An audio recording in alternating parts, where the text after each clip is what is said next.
Are you the quantum mechanics? Yes, we are. The Quantum Mechanics, the paranormal podcast for the believers, the doubters, and everyone in between. And as we're recording, I'd say it's Jenny Greenteeth weather. Yeah, it's paranormally damp. Paranormally damp and eerily heavily raining. Ben, I'm in one of those weird positions. Often you give me a little hint about what we're going to do on the podcast. All I know, you did mention Genesis, and I don't know if that's the Peter Gabriel version of Genesis or whether we're moving to Phil Collins era or if it's something completely different. No, it's Phil Collins. Basically, I've decided we've done enough with the paranormal. We're going to do music stories. This is the life story of Phil Collins, right from the very beginning. And we start at the conception. No, it's nothing to do with that at all. No, this is a book that I've been reading, and so this is called Genetic Genesis by Albert E. Potts. It was out about 4 years ago, and I missed it when it first came out.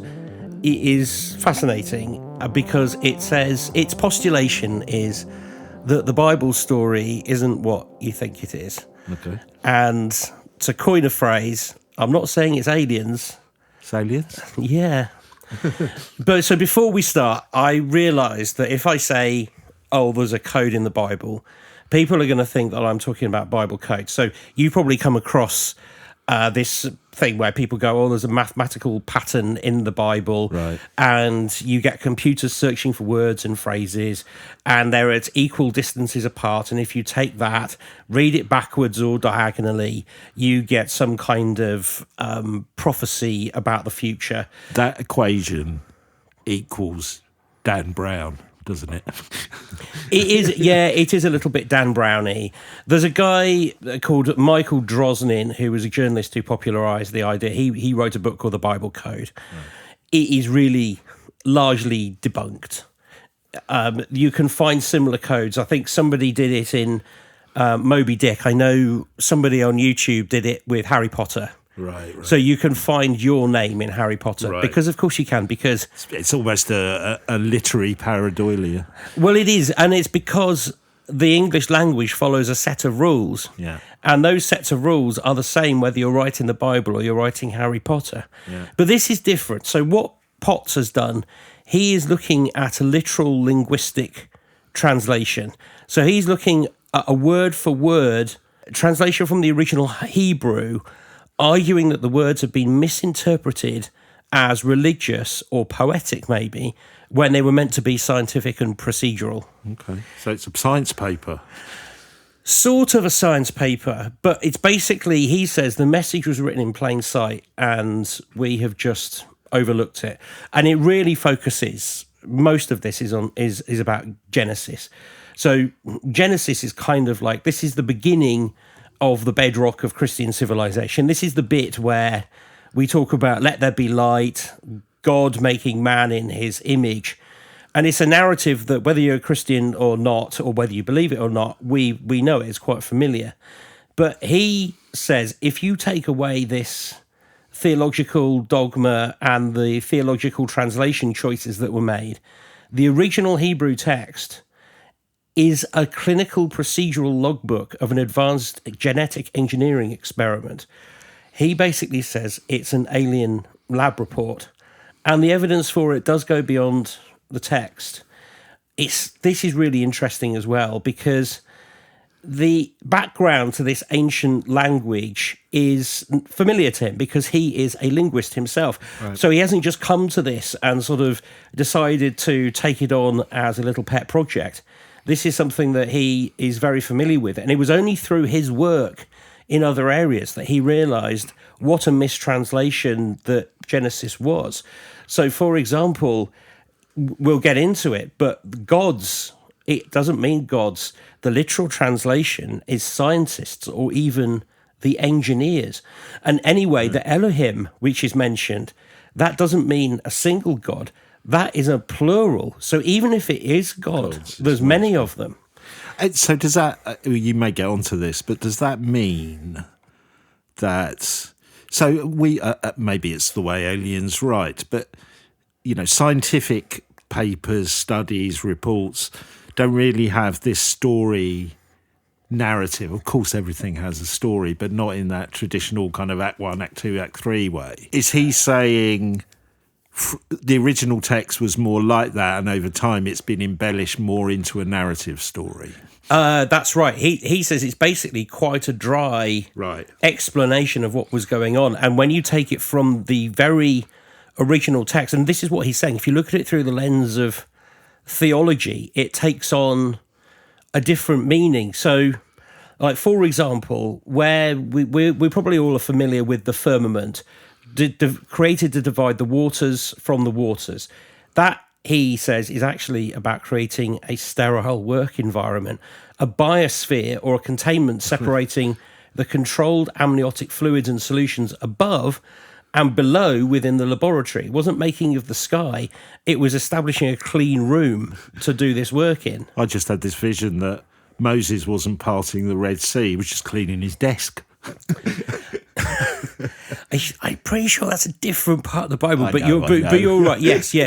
Yeah, well, actually, wasn't that shown to be a tidal wave? There was something, I remember. I think there was something about that. But if we go back to, and I'm going to go very specifically into some of the Bible verses here, but when they talk about Adam and Eve, he says, the book says, let us make man in our image after our likeness, becomes a literal mission statement for a team of geneticists. The Remesh, as Potts named the alien race, are deciding to create a new species that physically resembles them. The story of Eve's creation from Adam's rib is decoded as a surgical procedure. Right. The deep sleep is anesthesia.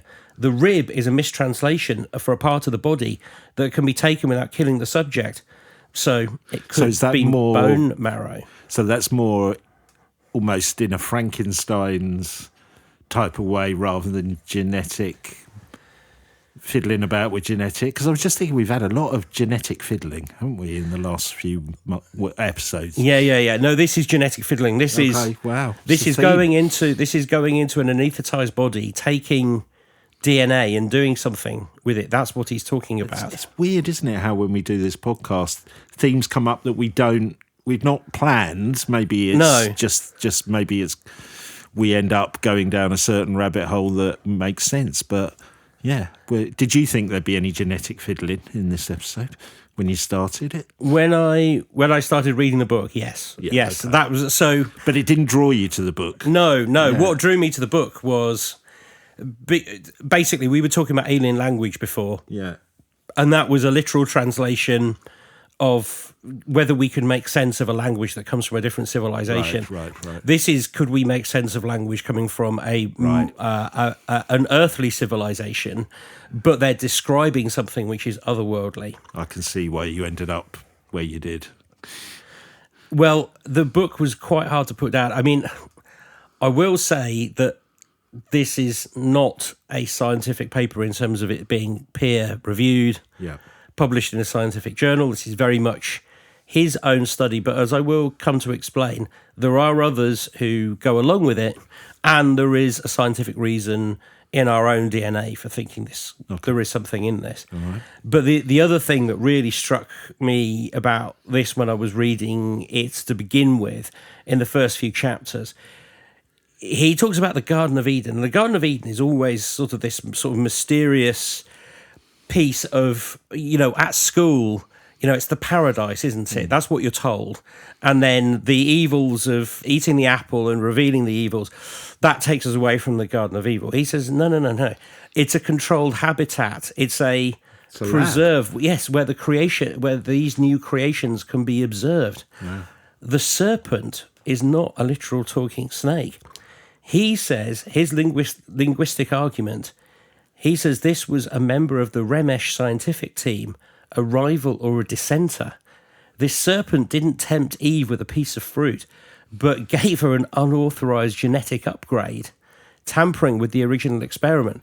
The fruit of the tree of knowledge was access to a higher level of consciousness, or perhaps procreative abilities that were meant to be kept locked away from the test subjects initially. And when it comes on to talk about their nakedness and their shame at this wasn't about modesty. It was an awareness that they had about what their biological and genetic reality was, that they were the result of an illicit upgrade. This was literally like the Terminator becoming self-aware, right, and going, gosh, I shouldn't be, I'm different, what have you done to me? which would suggest that once the cat was out the bag, they couldn't put it back in, or is this the experiment got out of control? Yeah, so when they were expelled from the Garden of Eden, it wasn't a divine punishment. They were put into quarantine because of, they were now a contaminated, unpredictable experiment that was in the wild. And so they were, put into a containment space.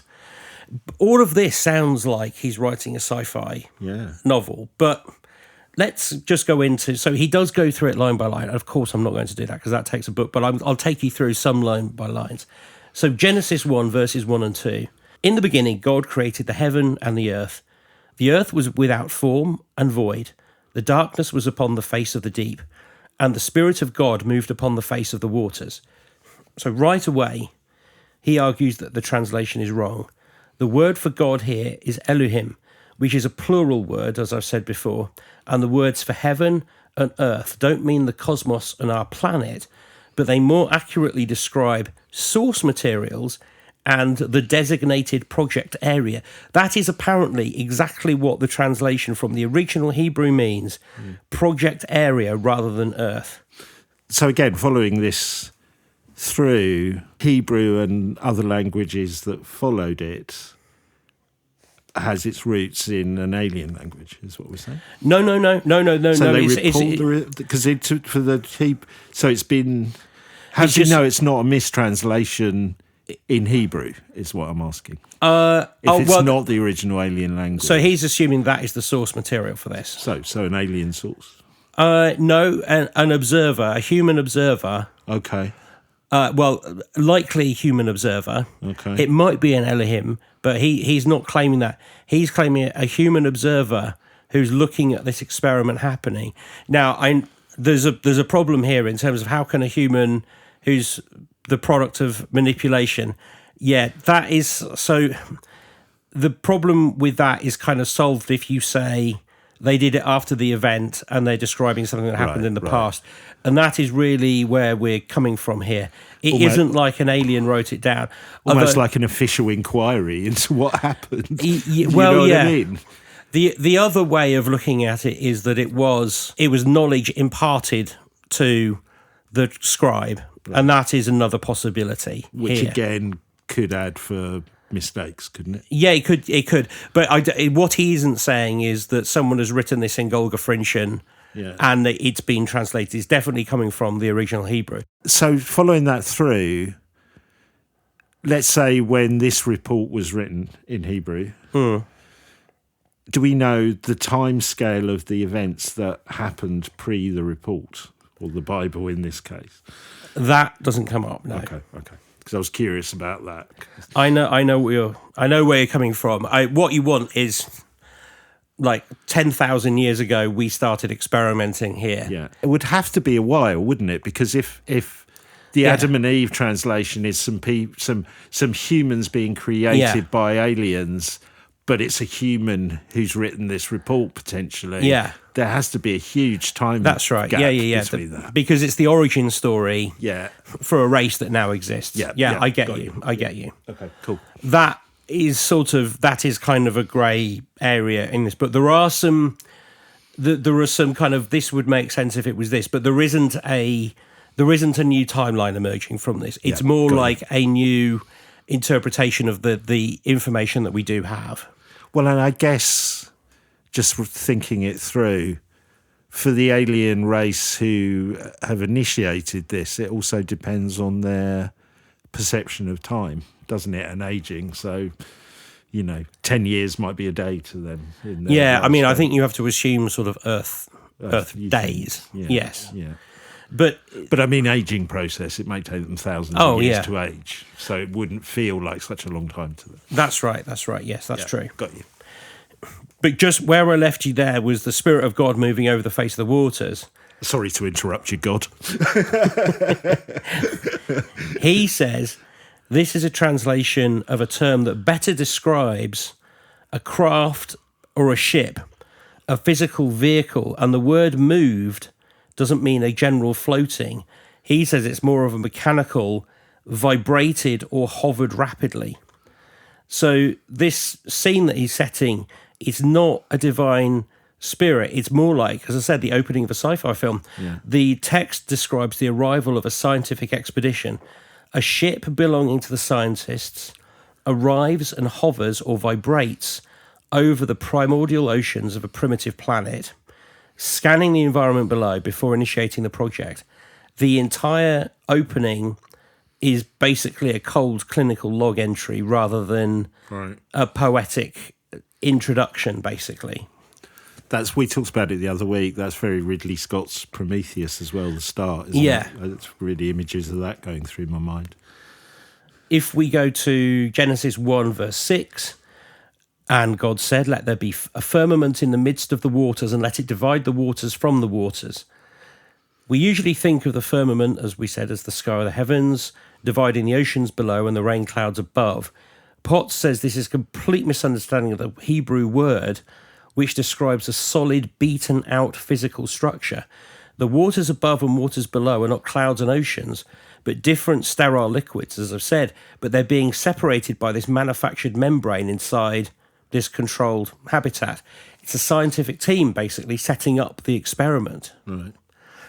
That's interesting because he does go into some detail about why a beaten-out physical structure is a better interpretation than firmament. Firmament doesn't really make a lot of sense. It doesn't. You have to explain to people here what it means. It doesn't. In Hebrew, people weren't describing a separation of the sky and the sea with a particular word which translates as firmament. It really does mean beaten out. You know, there's a human or somebody has been involved in creating our physical structure, which is hollowed out. That's what what he claims that word means. Yeah. When we get into the making man, Genesis 1, verse 26, and God said, "Let us make man in our image after our likeness." This is pretty much what his whole argument centers around. This is the focal point. He reckons that theologians have long explained this plural word, us and our, as the Holy Trinity or the royal we. And he says no. What it's about, again, is this plural Elohim. And he says the language is very simple and clear. The Elohim are having a discussion. This verse is not a deity talking to himself or being self-referential, as what it sounds. You know, God said, "Let us make a man in our image." When you think about it, he is like, who else is he talking to? Mm. And, you know, that's why you say the Holy Trinity. He says this is the lead scientist turning to his team and issuing the project directive. It's a decision made in the boardroom of a laboratory. The statement becomes, "Let us proceed with the primary objective, engineering a biological worker being that looks like us." That's what he is saying. Right. I don't think Christianity would have been as wholeheartedly embraced by the people that it has touched if it had been so simply put. Yeah, yeah.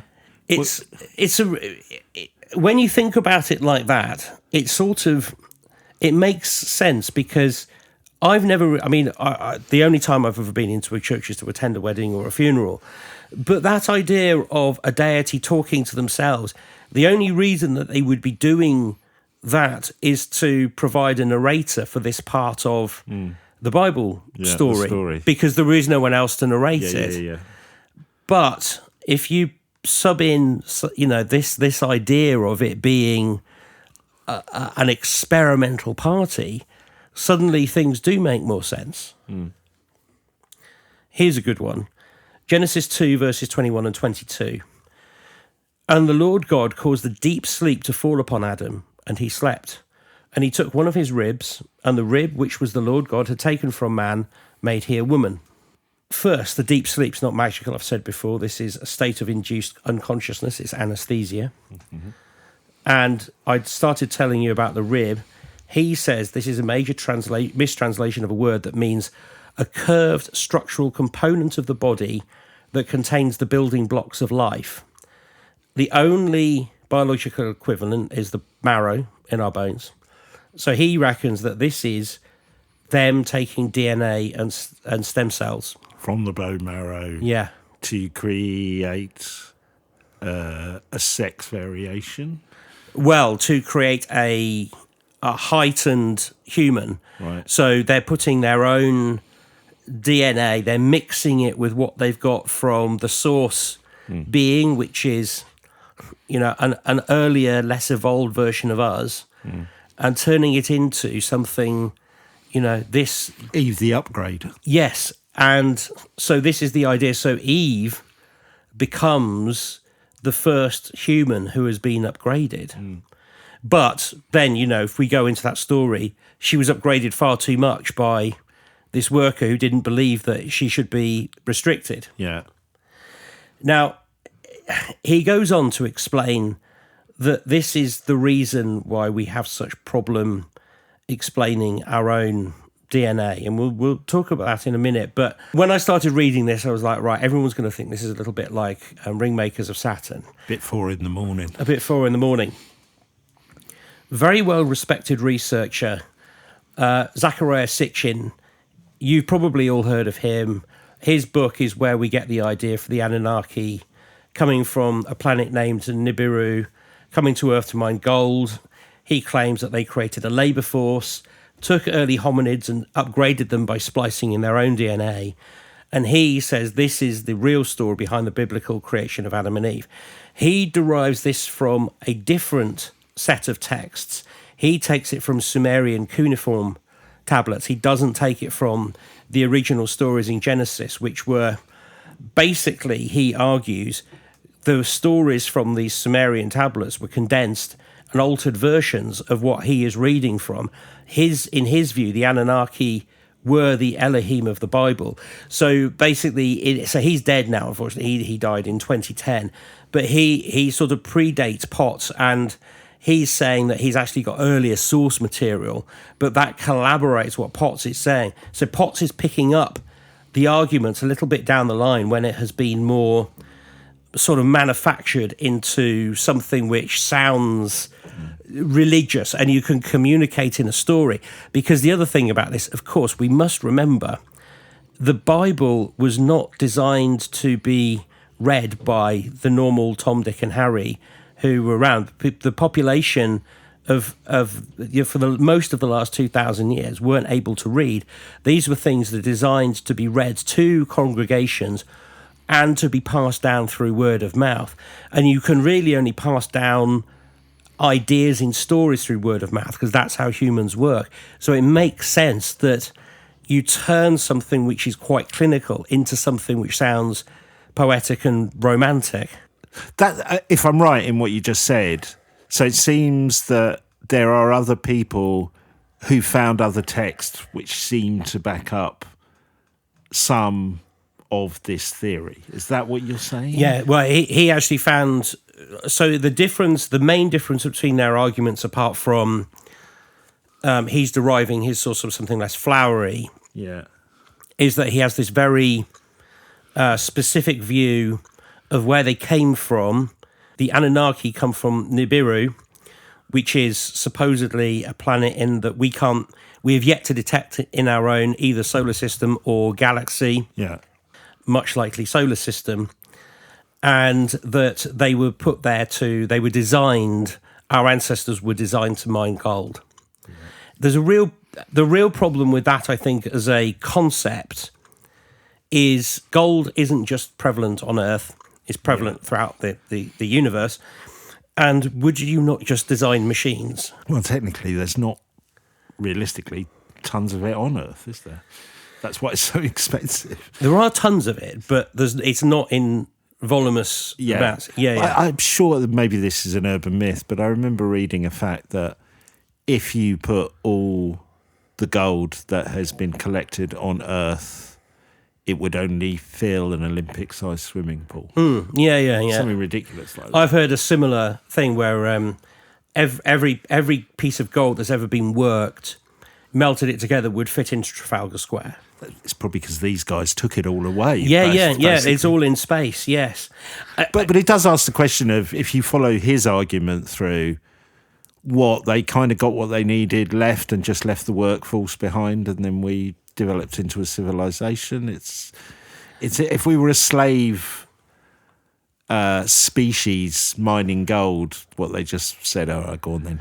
yeah, that is another big problem to it. Yeah, Which they might have, who knows? But yeah. Yeah, I think in Potts's world, we're still being observed. Right, we're just not mining gold anymore. Well, he doesn't claim we were ever mining gold. I'm That's getting Sitchin. confused. Yeah. Got you. But there are other people who come at it from a different angle. I think it's worth mentioning Lloyd Pye, not Lord Pye, as I kept calling him. Lord Pie sounds like a Viz character. It does, doesn't it? Yeah. He loved pies. He argues that human beings could not have evolved naturally from hominid ancestors, but he's not proposing a deity. He just says there's hundreds of genetic and physiological anomalies in humans that defy Darwinian evolution. And I'm going to examine these more in a minute, but it's worth just kind of highlighting these now in the conversation, because he says his conclusion is humanity must be a genetically engineered hybrid species. And the reason that he is so interesting is that what's interesting is he comes at it from an anthropological angle and a much earlier time. So he was born in 1946. Admittedly, he didn't die until 2013, but these ideas start coming from him in the 70s Right. and early 80s. And he is bringing with him a knowledge of human DNA rather than the books, which are kind of obviously much more of a fuzzier source. But he says that this is what he says is the smoking gun. There's something called the fusion of human chromosome 2. And he says that is the smoking gun of genetic manipulation. His work basically says that the physical evidence is in our DNA. And let's just talk about what that human chromosome 2 really means and what it is that we find in our veins. It's a well-established scientific fact. It's uncontestable at the moment that we have 23 pairs of chromosomes. Humans have 23 pairs of chromosomes. Right. All other great apes have 24. This chromosome 2 is the result of two ancestral ape chromosomes having fused together end to end. From a purely evolutionary standpoint, it's a random and massively beneficial mutation. But within the context of genetic engineering, it looks like a deliberate and elegant piece of workmanship because it restructures basically a new genome. And not only does it restructure it, it's very stable. If you didn't know what you were doing, you could have completely messed it up. But are there examples of this happening naturally? Well, to be clear, everybody else in the world says this happened naturally. Okay. It's only these few people who are saying... But other species, it has happened naturally too? I can't speak for other species. All I can speak for is that this going from 23 to 24 is the reason why we are the way we are. Right. It has enabled us to create the intelligence that we have. Yeah. So in that case, less is more. 23 versus 24. It is. And what people don't understand is we know how it happened. We're not exactly sure why it happened. Lots of people have discussed it. Even the conversations where we talk about the missing link is much harder to find because it isn't like a 24 great ape turned into another 24 great ape and became us. There was this transition period, right. And that we're not entirely sure how that happened. Now, loads and loads and loads and loads of literally all the other scientists in the world, apart from this select few, say no, it was just a natural feature. It did happen in the wild. It took so many millions of years, but eventually, of course, it would happen. Right. But there are some other bits that people put forward which make it rather more intriguing than it first seems. So there's this idea of the Great Leap Forward, which I think we're all probably conceptually familiar with, but it bears talking about because when you go into it, it is actually quite striking. For hundreds of thousands of years, early hominids like Homo erectus, don't laugh, showed remarkable technological stagnation. Stone tools, really unchanged. There was no complex art to speak of. Then, between 50,000 and 70,000 years ago, something unprecedented did happen. Complex art, abstract thought, sophisticated language, religious rituals, advanced tools. They all suddenly explode into the scene. The onesie. The onesie, yes. Club music. Early cars. No, none of that. Paleoanthropologists are at a loss to explain this sheer speed of cognitive revolution. The theory of genetic activation and the fruit of knowledge is kind of a neat explanation, and that is kind of what is being offered here by Potts and others. But it says that like our core hardware was built and lay dormant and then was suddenly switched on. If you take the conventional route, that's what happened. If you take the unconventional route, then you say no, there was someone who came in and changed it. Like there will be many people who are kind of very cross at this episode because they will say, well, you're disrespecting our ancestors. We just haven't discovered the complex art that they were involved in, and complex art comes from simple art. Of course you had to have simple art first. That's how society works. Yes, that is true, but there was this huge leap in this period, and it's unlike anything else that had happened in the past. And you can explain it perhaps a little bit by a changing climate, a change in our domestic structure, the introduction of farming. That can all play a part in this. But it seems unlikely that because we'd learned how to grow wheat and harvest it in a particular location, because this is how the argument goes, then you don't have to spend time chasing wildebeest around. Therefore, you've got time to make a bead necklace. Now, I'm being slightly flippant here, but that is the conventional explanation. But what we never talk about is, were there not people sitting around going, gosh, I just wish I had the time to make a bead necklace? We're missing out huge parts of... Probably not.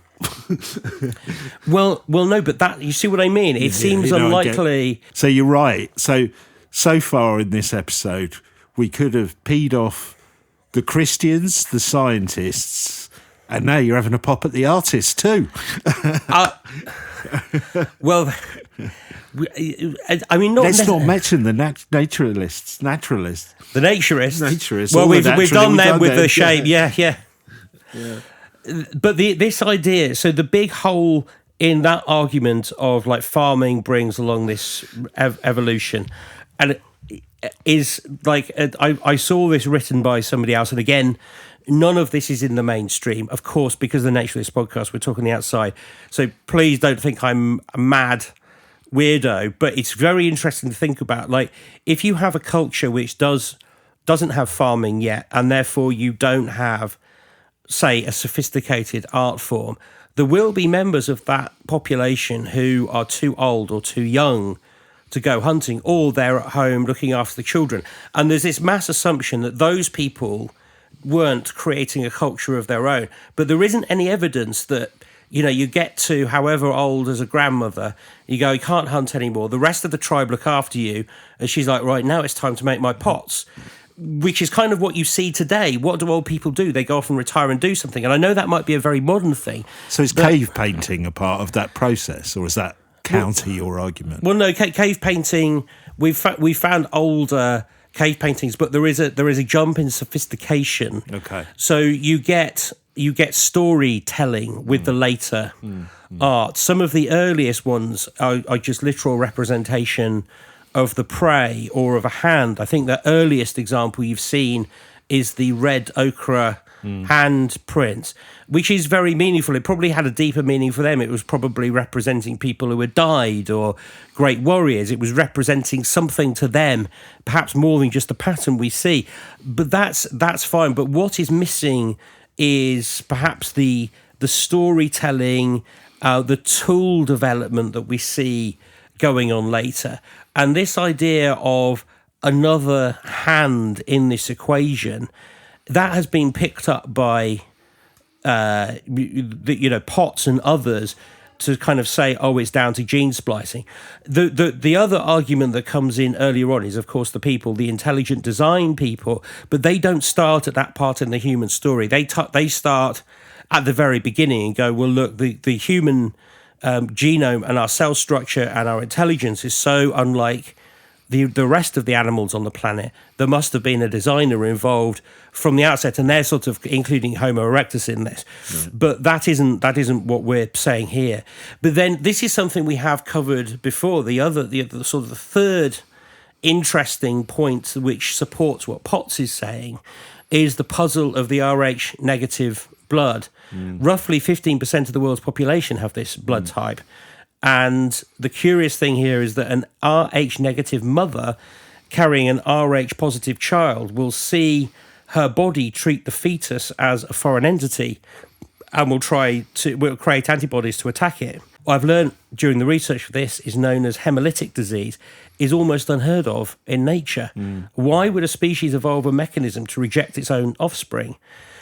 We have seen on, I always reference this because we have to carry off because it's such a popular show, ancient astronauts and the people they have on there, they argue that the Rh negative factor is a trace of separate non-terrestrial lineage, the likeness of our ancestors still present in a fraction of the population. So this is the alien showing through. Right. And what Potts is saying is that, yes, this is further evidence that there was some gene splicing and some gene engineering going on, but this was a runaway part of it that wasn't fully understood, or perhaps it didn't even matter to them, or there was no way of engineering around it.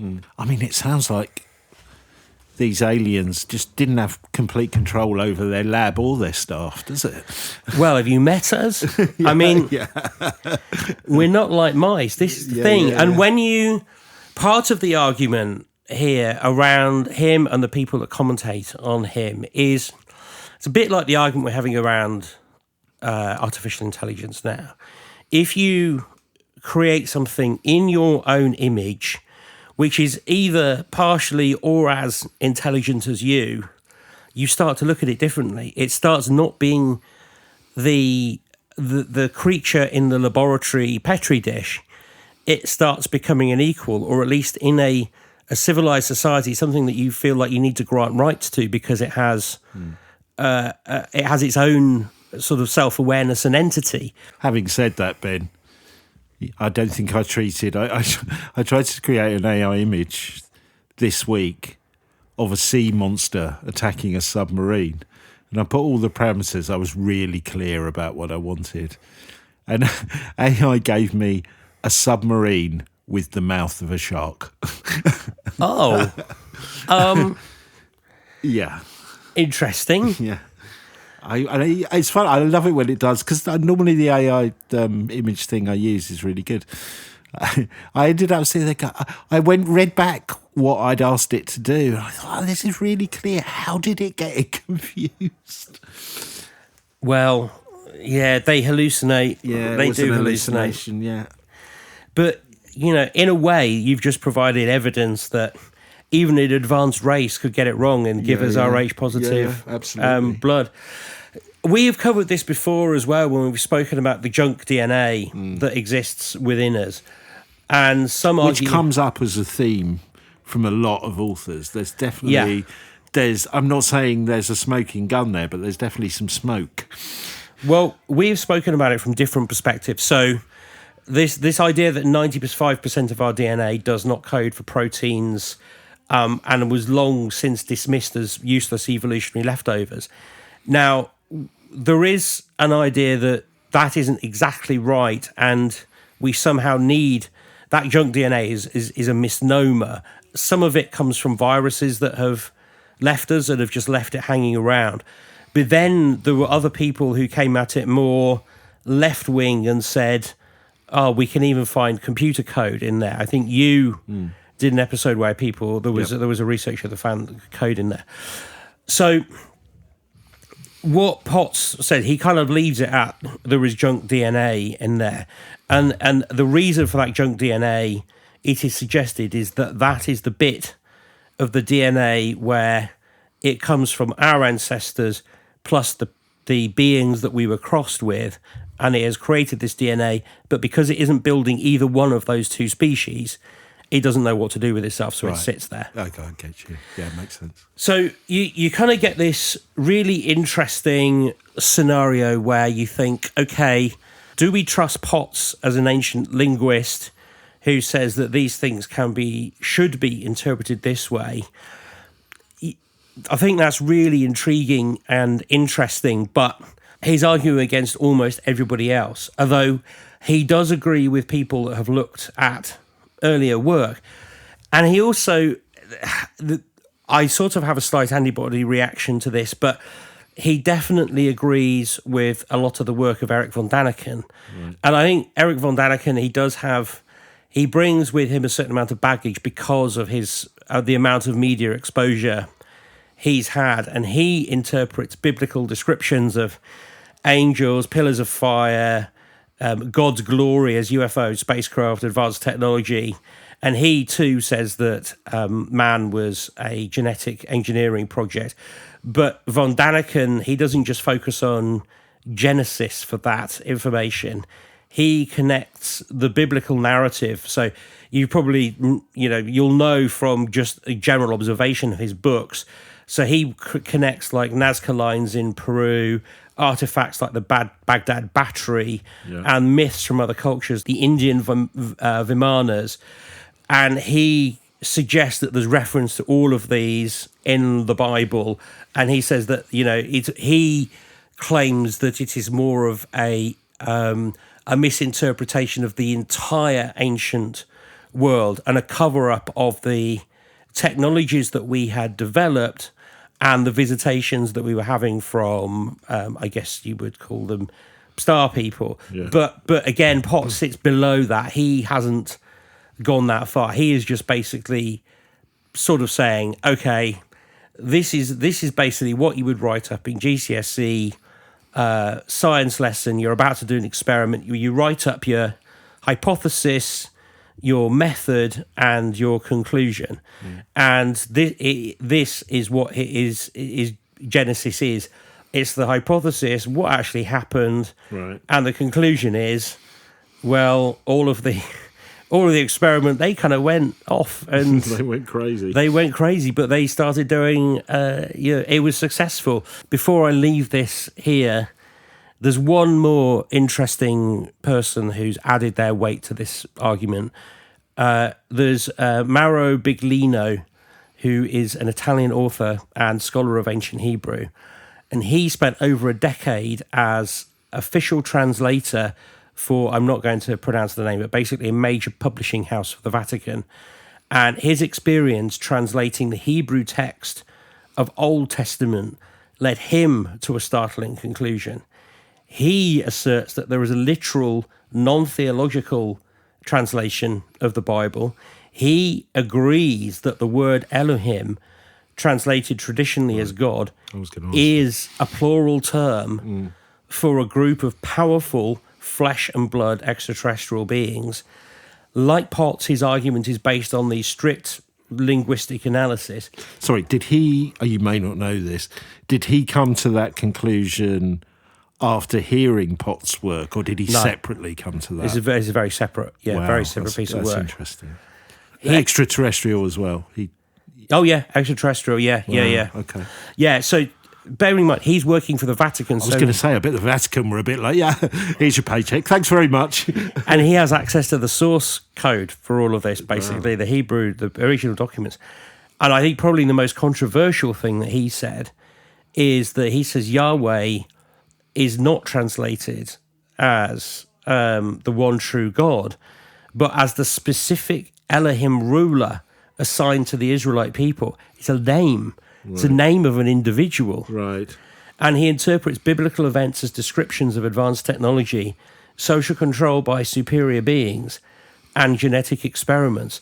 So when you overlay his work with Potts, what Potts has really done is kind of decode Genesis to a much deeper level. There's plenty of material to read from Mauro, but he is much more generalist and is slightly more effervescent about the church has got all of this wrong, whereas Potts is very level-headed. And he's like, no, you need to consider it this way. And I'm a linguist. But what I really like about this is the people that come from it at a linguistic level appear to largely agree with the people that come at this from well, independently, which is a medical level. Yes. And people who, who are experts in their field, I guess. Yeah. It's a way to describe them. I mean, you've got to be pretty good if the Vatican hires you for this kind of work. Yes, exactly. And you did it for 10 years. Yeah. I think the real mystery for me then, because as soon as you uncover something that you think argues for a case that you can kind of not necessarily agree with, but you can have some buy-in to, even if it's just I don't know, like an academic buy-in to, you then sort of go, well, okay, well, all of those people who were being given messages about star children and their children in space and, the extraction of human reproductive elements, semen and eggs, to create what these abductees are told is a hybrid race of aliens. What is that about? Because this would suggest that's already been done. So somebody's got it wrong, or somebody's lying. Yeah. And I wouldn't put it past the Greys to lie, but again, if we take this at kind of, okay, but there's a small minority of people here arguing against the vast majority, we know that sometimes that is wrong. I don't think this is at all like saying these people are like flat earthers and... very different. Very different. These people have got a very specific knowledge set, and they have realised that they think that there is something wrong in the accepted interpretation of what's going on here. I think the difference here is that word, isn't it? Interpretation. Because all of it is about interpretation.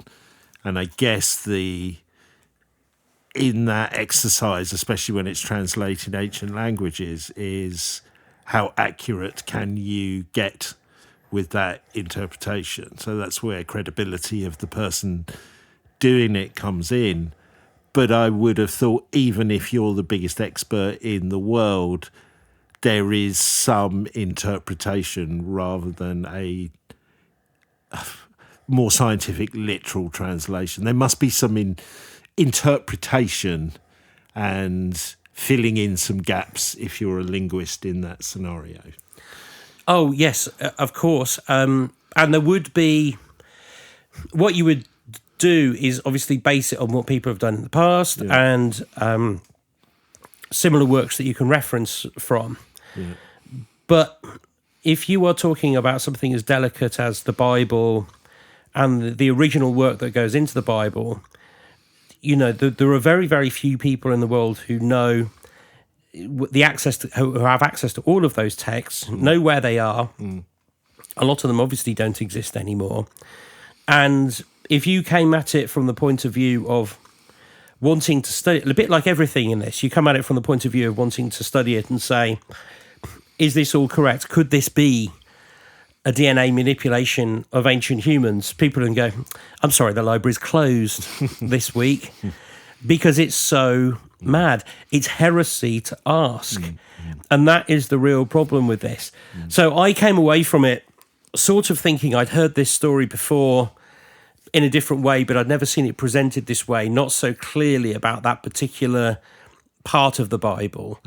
And I was very pleased to see that it was very separate from the Bible code, which is obviously nonsense. But I think, want to be very clear that I'm not stepping into the crazier parts of the ancient aliens hypothesis, because I do think there are things in that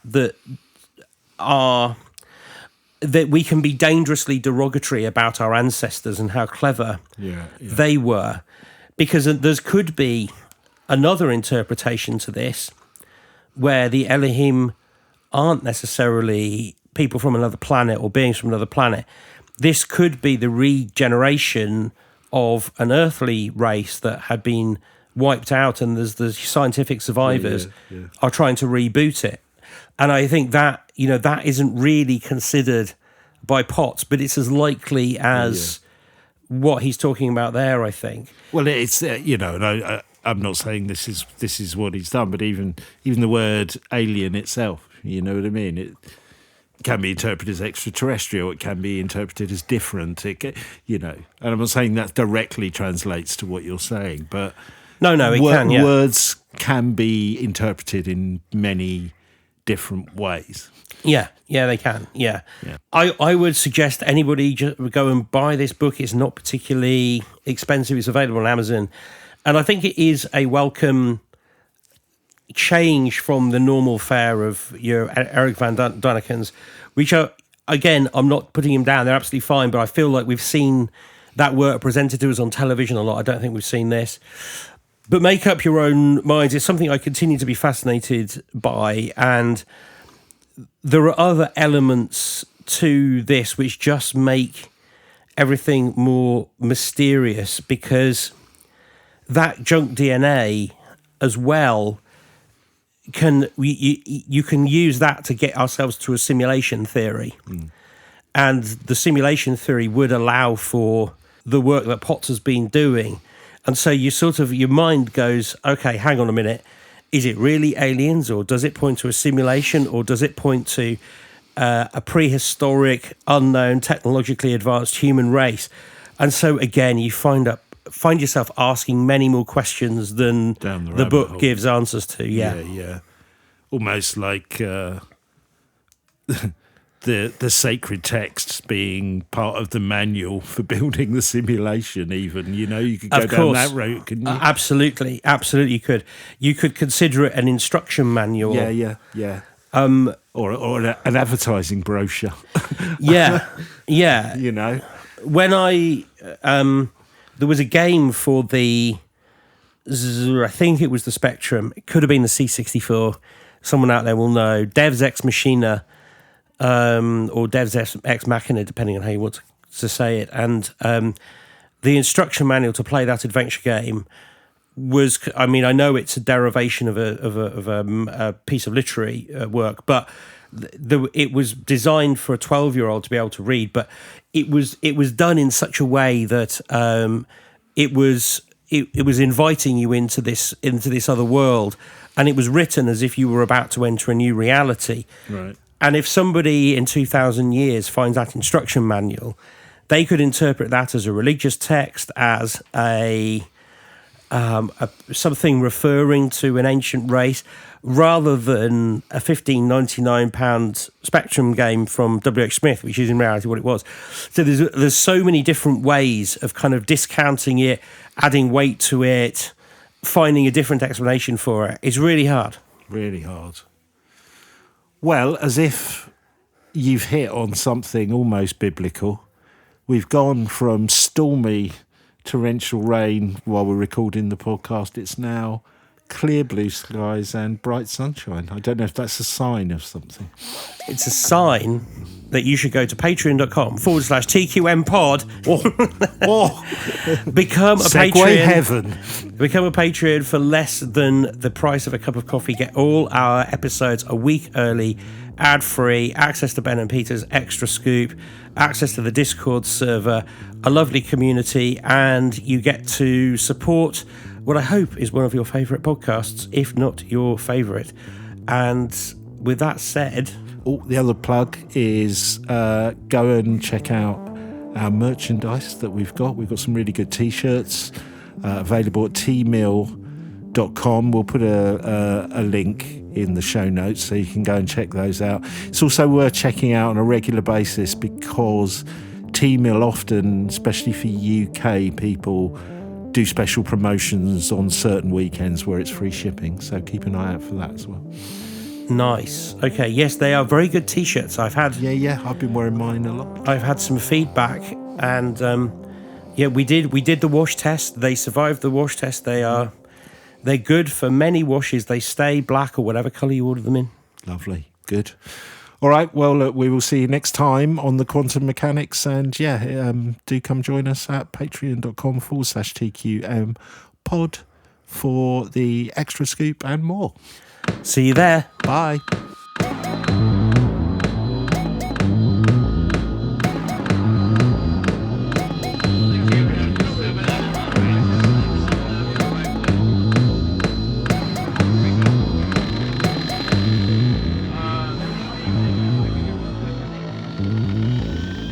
Are you the quantum mechanics?